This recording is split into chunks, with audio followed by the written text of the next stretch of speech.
कि मतलब के हैं यार दिलों के काले हैं, मतलब के हैं यार दिलों के काले हैं, मौका मिलते ही सब डसने वाले हैं, और किसमें कितना है जहर हमको सब मालूम, सबसे ज़्यादा सांप हम ही ने पाले।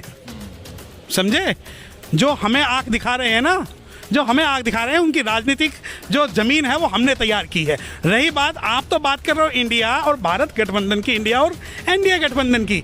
मैं आपसे कह रहा हूँ कि तुम खेलते रहो इंडिया और एनडीए गठबंधन, हम बहुजन समाज पार्टी वाले हैं, तुम सारे एक तरफ और हम एक तरफ। एक शेर याद आ गया कि राह के पत्थर को चकनाचूर होना चाहिए, वार एक हो पर भरपूर होना चाहिए। सिर्फ इतना काफ़ी नहीं कि वो माफ़ी मांग ले। ये कहते हैं कि बहन जी कि मेन स्ट्रीम मीडिया कह रही है, अब मैं मेन स्ट्रीम मीडिया को नहीं देखता। आपका वोटर देख रहा है सर? नहीं, why you are keeping your words in my mouth that I will watch the main stream media, I will watch only. आपका वोटर देख रहा है? नहीं, वोटर देख रहा है। वोटर कितने % वोटर की बात कर रहे हैं? ये दिल्ली जो है ये 1.5 मीटर के अंदर सिमटी हुई नहीं है। दिल्ली के अंदर आज भी वो कैडर वोट है, जहाँ तक हमारी आवाज़, जहाँ तक आपका न्यूज़ चैनल नहीं जाता, जहाँ तक नेटवर्क नहीं जाते, वहाँ पर भी आपको नीला झंडा मिलेगा, वहाँ पर भी बहन जी मिलेंगी, वहां पर भी हमारा बसपा का वोटर मिलेगा। अगर आपको ये लगता है कि मैं इस 2 पैसे के मोबाइल से और 4 पैसे के टीवी से अपना सिनेरियो तय करूंगा, तो मैं नहीं करूंगा। सर इससे सरकारें बन रही हैं? नहीं, सरकारें बनती रहें सरकारें, महकती रुख को गुलाब कर देंगे हम, इस बात सबका हिसाब कर देंगे और रहने दे पैमाने के अंदर ईसाकी, वरना सारे शहर का माहौल खराब कर देंगे। अगर सरकार बनाने को आप अपनी उपलब्धि मानते हो तो हम मिशन चलाने को अपनी उपलब्धि मानते हैं। और जिस जगह पर आप खड़े हो ना, ये सरकार की बदौलत नहीं, मिशन की बदौलत हमारे पास है। अगर ये सरकार की बदौलत होता तो रामविलास पासवान जी का बंगला जिस प्रकार खाली कराया गया था ना, ये भी खाली हो जाता। परंतु ये बात मैं आपके चैनल के माध्यम से बोल नहीं सकता कि क्या कारण है कि आज हम यहाँ खड़े होकर बोल रहे हैं। आप कहते हो कि नहीं सरकार, राजनीति की बात करनी है तो वोट घट रहा है आपका? कहाँ घट रहा है, कहाँ, आप बताइए सर। विधानसभा चुनाव में उत्तर प्रदेश में 10% घट गया। आप मुझे एक बात बताएं, राजनीतिक रूप से पूरी दुनिया के अंदर ऐसी कौन सी पॉलिटिकल पार्टी है जिसके अंदर उतार चढ़ाव ना आया हो? आप अगर कांग्रेस की बात करते हैं, जो 200 साल पुरानी पार्टी है, उसका आज अस्तित्व तक ढूंढने के लिए नहीं है, जिसके पास पूरी दिल्ली की 90% संपदा है, पूरे भारत की जो है 90% संपदा है, पूरे विश्व में वो अपनी संपदा जो उनके पास रिसोर्सेज है उसे लेके चलते हैं। और आप ये कहते हैं कि सिर्फ वोट बैंक घटना राजनीतिक इतिहास की फेलियर है, तो आप गलत हैं। क्योंकि अगर आप कहिए कि नहीं मिल रहा, मैं कहता हूं, प्राउडली कहता हूं कि मैं बाबा साहब का सिपाही हूं, बहुजन समाज पार्टी में विश्वास रखता हूं। पॉलिटिकल रूप से तो बाबा साहब डॉक्टर भीमराव अंबेडकर साहब को कभी कांग्रेस ने नहीं जीतने दिया, तो क्या वो बाबा साहब की फेलियर थी? अगर आप ये कहेंगे कि बाबा साहब की वो फेलियर है तो ठीक है, I accept my failure as a voter of Bahujan Samaj Party, but it is not a failure because वोटरों के सर पे फोड़ दिया। ठीक है? No, I am saying about myself, I am not giving blame to my voters. मैं ये कह रहा हूँ कि आप पूरी दुनिया में एक पॉलिटिकल पार्टी ऐसी बता दो जिसमें उतार चढ़ाव नहीं आता हो। एक समय वो भी था जब साहब काशीराम को देख के बोलते थे कि ये काउंसलर नहीं जीत सकता, ये सीएम क्या बनाएगा। उस विचारधारा पे चलते हुए हमने 4 बार जो है उत्तर प्रदेश के अंदर सरकार बनाई। और आज जब आप ये बात करते हैं कि नहीं आपको वोट बैंक गिर रहा है, बिल्कुल गिर रहा है, बिल्कुल। क्या वक्त के साथ बदलना, क्या वक्त के साथ चलना, मैकियावेली का एक सिद्धांत है कि आप वक्त के साथ पूरे समूह को लेकर नहीं चल सकते, क्योंकि पूरा समूह जो है वो जानवरों का होता है। हमारा जो समाज है आज वो कहीं ना कहीं पॉलिटिकल एनालिसिस कर रहा है। ठीक है, एक्सपेरिमेंट में हम शायद हो सकता है, आज एक्सपेरिमेंट में हम थोड़े से कमज़ोर हुए, परंतु हम फेल नहीं हुए। इंडिया के जो घटक हैं, शरद पवार हो गए, लालू यादव, वो बहन मायावती पे हमला बोल रहे हैं, राम गोपाल है, तो उनकी लड़ाई भाजपा से होनी थी। तो ये क्या कारण है कि वो बसपा, एक तरफ वो कह रहे हैं कि बसपा रिलेवेंट नहीं है, हमें गठबंधन में नहीं चाहिए, लेकिन वो हमला भी बहन जी बोलते हैं। एक शेर याद आ गया सवाल से, बताइए।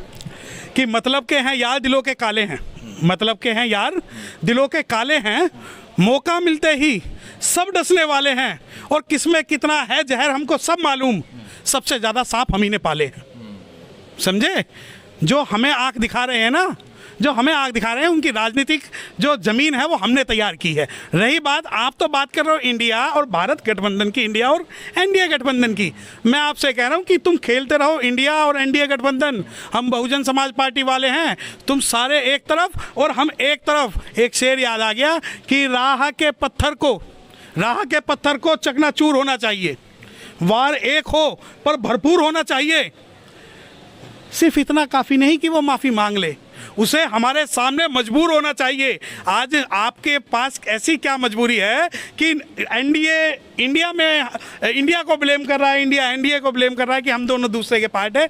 ना तो हम एनडीए के पार्ट है ना इंडिया के पार्ट है। और जिन लोगों का आप नाम ले रहे हो, मुझे शायद जिनका नाम ले रहे हो, आप बैलेंस देखिए ना, किसके पास कितनी वोट है, किसका नाम ले रहे हो। जितना पूरा एनडीए इंडिया गठबंधन के पास वोट बैंक है ना, उससे ज़्यादा वोट बैंक की हैसियत रखते हैं बहुजन समाज पार्टी। दूसरी बात, वो ब्लेम हमें देते रहे। हाथी जो है ना, हाथी वो कुत्तों की बात का जवाब नहीं देता। कल को गठबंधन हो जाएगा तो इन्हीं कुत्तों के साथ बैठना पड़ेगा ना। नहीं, गठबंधन अगर हो जाएगा तो कुत्तों के साथ नहीं बैठेंगे। हम हाथी है, हाथी हमेशा। मुझे लगता है उसका जवाब राजनीतिक दम अहंकार ज्यादा आ गया है। इतना तो आंकड़ा भी नहीं आपके पास। नहीं, मैं बता रहा हूँ, सुनिए, पहले सवाल सुनिए, आपका जवाब सुनिए। हाथी चाहे बैठा हुआ हो या मरा हुआ हो, कुत्ते बिल्ली से ऊंचा होता है। बहन जी जब सीट पे बैठती है ना, तो चाहे राम गोपाल बैठे या अखिलेश बैठे या नीतीश बैठे, छोटी कुर्सी पर बैठेगा, बहन जी के बराबर नहीं बैठेगा। इसे आप कहते हो राजनीतिक अहंकार। मैं कहता हूँ ये बहुजन समाज की अस्मिता का सवाल है, क्योंकि आप लोगों को तो ये बात ही हजम नहीं होती कि बहन जी का कुर्सी ऊंची कैसे। भैया कुर्सी तो ऊंची रहेगी, समाज की भी कुर्सी ऊंची रहेगी, राजनीति के अंदर भी कुर्सी ऊंची रहेगी। और अगर आपको लगता है कि नीचे बैठेंगे तो बर्बाद होना मंजूर है, बर्बाद होना मंजूर है, परंतु झुकना मंजूर नहीं है। बाबा साहब डॉक्टर भीमराव अम्बेडकर साहब की और माननीय साहब काशीराम की विचारधारा के साथ समझौता नहीं करेंगे। अब कहिए कि नहीं राजनीति तो जीरो है, सीट नहीं आ रही, बिल्कुल ठीक है। वो सभी लोग एक साथ मिलकर लड़ रहे हैं, हमारा समाज एक तरफ खड़ा हुआ है। जितने रिसोर्सेज उनके पास है ना, उसका सिर्फ 10% हमें दिलवा दीजिए, सिर्फ 10%। वैसे गठबंधन में आ जाएं अगर बहन मायावती, तो नुकसान तो बसपा का भी नहीं, विन विन है दोनों के लिए। नहीं, क्यों आप नैरेटिव सेट कर रहे हो।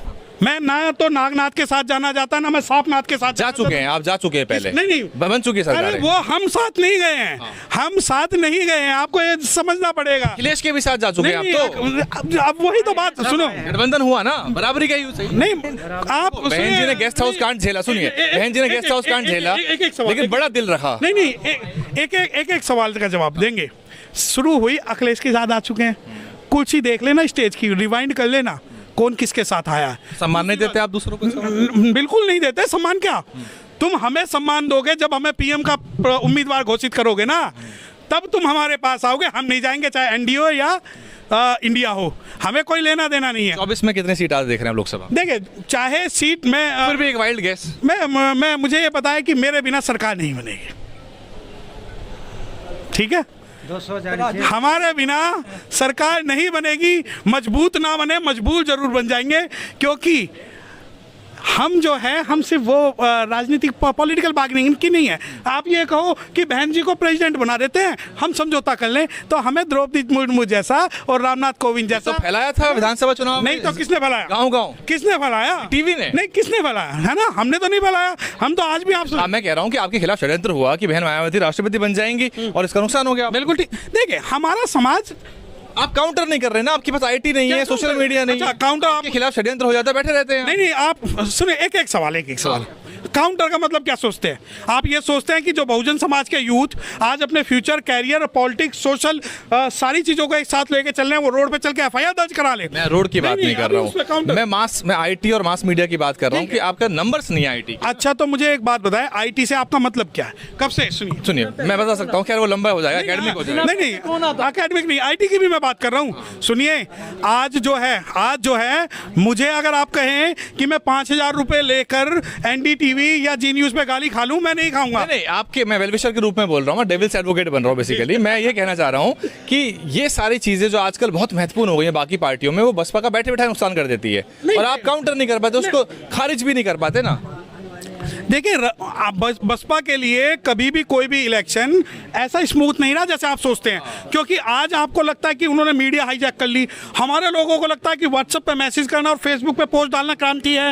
ये क्रांति नहीं है। वो तो अपनी कथा भी कराएंगे ना, तो उसमें भी राजनीति। क्या है क्रांति, बता दो आज आप। नहीं, वो क्रांति है। क्या है क्रांति? हमें अपना सत्ता चाहिए, अपनी सरकार चाहिए, अपना राज चाहिए, अपनी आइडियोलॉजी चाहिए। आप कह रहे थे आंकड़े नहीं आए, कोई बात नहीं, ऐसे भी ठीक है। कॉन्फ्लिक्ट कर रहे हो आप? कॉन्फ्लिक्ट नहीं कर रहा हूँ। मैंने क्या कहा? मैं राजनीतिक, सांस्कृतिक, आर्थिक सारी रेवोल्यूशन की जब बात करता हूँ, अगर आप उत्तर प्रदेश की बात करिए, ठीक है, अब इसकी सीट कितनी आएंगी ये बता दो आप मुझे 80 में से। देखिए मैं एक्यूरेट डाटा, क्योंकि मैं कोई एनडीटीवी या जी न्यूज़ पे नहीं बैठा हूँ, पर मैं ये बता रहा हूँ कि मजबूर हम हो जाए, हमारी मजबूरी हो जाएगी उन्हें साथ लेने की, पहले से ज़्यादा मजबूत होकर निकलेंगे।